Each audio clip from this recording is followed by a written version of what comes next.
Good morning, everyone. So, this is the official last day of the trip. I am going to be flying back home today. This morning, I slept in a little bit, got a full 8 hours of sleep, so I have plenty of energy. I feel rested. I feel like whenever you travel, you're always go, go, go. And it's very important to try and get as much sleep as you can whenever you do travel because it takes a lot of energy out of you. Even if you were to not walk as much as I did and maybe not cram as much in, it just something about traveling, it just takes a lot out of you, whether it's going through time zones or just being in a different place, staying in different places. It does take a lot out of you. I got up, I got ready, I went and got some coffee and breakfast, a light breakfast. Just kind of relaxing at my Airbnb.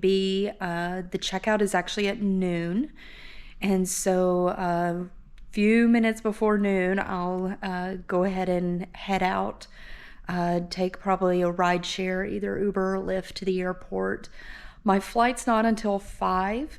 I figure at noon it'll probably take a little bit to get to the airport. Of course, have to go through security. But I'll have plenty of time at the airport. I can relax, have myself a meal, get my stuff together as far as, kind of my plans and stuff. Whenever I travel, I try to take off work the next day, or if, possible, make it to where the next day after my trip is on a weekend. That way I can sleep in the next day and do my laundry, and just kind of get my bearings again, especially if I'm going from one time zone to the other. It's always a good idea to just kind of acclimate yourself back into the real world. I wanted to shoot a quick video and just talk about the trip in general. Whenever you travel, especially if you travel solo, it's a great opportunity for you to learn a lot about yourself that you may not learn if you're traveling with other people. And every trip, I seem to learn a little bit more about myself. And with this trip, I would say the one thing I learned is don't be afraid to ask for help. There were a lot of ups and downs on this trip. I did not intend on hurting my foot or ankle, whichever one it is I hurt. They both hurt right now. So I don't know which one I actually injured. And of course, I started out the trip with my hand injured. It just kind of put a damper on the trip, but at the same time, it was kind of a good thing because there were instances where I had to ask for help. Otherwise, I would really be struggling. Whether it's directly asking someone for help or accepting someone else's help or just admitting the fact that I can't do everything on my own. I know a lot of times we feel like we have to do everything on our own. We have to be tough and push through. And there were times that I really, really wanted to walk to get from one place to the other, but I had to admit it to myself that I shouldn't walk. I shouldn't injure myself even further, and ask for help by getting on a bus or taking rideshare or a taxi. Perfect case in point was when I arrived here in Cleveland. I had every intention of walking to my Airbnb. It was a 12-minute walk. I was, did have my luggage and all of my stuff weighing me down. but I did essentially ask for help by taking a taxi. And I'm very glad that I did, because once I actually walked around here yesterday, I realized that it was going to be all uphill. And so I'm very glad that I was not stubborn and I did take the taxi. I did get to meet a lot of really amazing people on this trip. Most of them were tourists because I was in heavily touristed areas. But I also got to meet a lot of locals. Derek, I believe his name is Derek, either Derek or Dennis. I'm terrible with names. I think it might be Dennis. We'll go with either Derek or Dennis, who was at the Phoenix Park Hotel that I stayed at in Washington, D.C. Was just a joy to talk to. He was at the check-in desk. Talked with him the first night when I checked in, and then throughout the trip, I would come back to the hotel at night. He would be there, and we would chat about all the crazy stuff that I got to see during the day. People at restaurants, various people in stores, people on the train, on the planes. You meet so many people when you travel, and I've really only had good experiences. I've never really met hateful and mean people when I travel. Whatever vibe you give off, you're going to attract that same vibe. And a lot of times when you travel, if you're giving off a good vibe, you're happy, you're getting to go out and about. And even if you're not, even on the days when I wasn't feeling that great, I was in a lot of pain, I still met a lot of really cool people. I really enjoyed this trip.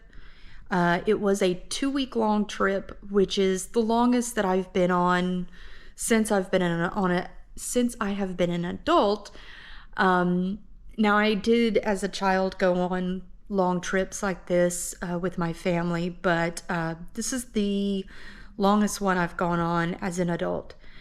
Not gonna lie, I'm ready to go home. I'm ready to be in my bed, ready to relax, ready to give full attention to trying to heal. And I will say I'm not ready to go back to work. No one's ever ready to go back to work. But I'm really glad I got to take this trip, got to see so many amazing things. And I guess it's about time to head to the airport. If I can shoot footage at the airport, I will, but I usually try not to shoot too much footage at the airport. It makes people uncomfortable. And plus, airport security is kind of like, what is she doing? I requested an Uber to take me to the Cleveland airport, and it took about 30 to 40 minutes to actually drive to the airport. I made it through security pretty fast and had several hours to kill before my flight. I ended up walking all the way through the terminal, the concourse there, and as you can see, it was pretty dead. There was not a lot of people at the actual airport, which was kind of nice. I hate when it's really crowded and it's kind of hard to get through an airport. But I made it all the way through the concourse, looking at the different stores and checking out the food options.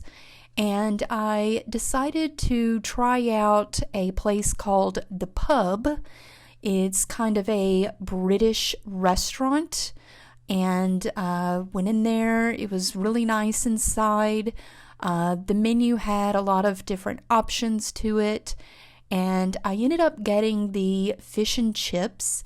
And I know you can't really tell with the picture, but the fish was huge. I couldn't even finish all of it, but it was really good.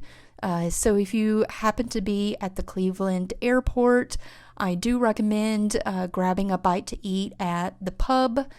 And once I got through eating, I made my way over to my gate and just hung out there. I will say there's not a whole lot of seating options in the actual gates, but the flights are kind of smaller flights, so there's enough seating for pretty much everyone there.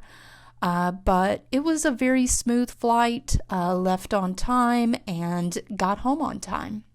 If anyone has any kind of questions about any of the cities, any of the sites, anything along this trip that you're curious about, feel free to leave a comment below. I really appreciate all of the comments, all of the critiques, all of the suggestions. I definitely don't know everything about travel. I learn something every time I travel, and I love hearing feedback from everyone on better ways to do things. Also, even just my videos. If there are any critiques on my videos and how I shoot them, maybe if there's some different way that you would like to see the videos, I'm open to changing that up.